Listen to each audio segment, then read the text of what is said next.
conducted our mission based on ATMIS mandate.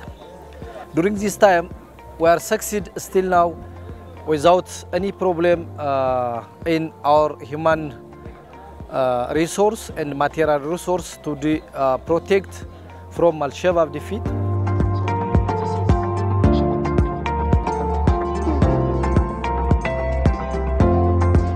كيما علينا ديجينا إيا دعانكينا شرفت له أبوه رئيسان ونوه رئيسان دلك ولا لها الصوماليين أيان آدي هذه كيما علينا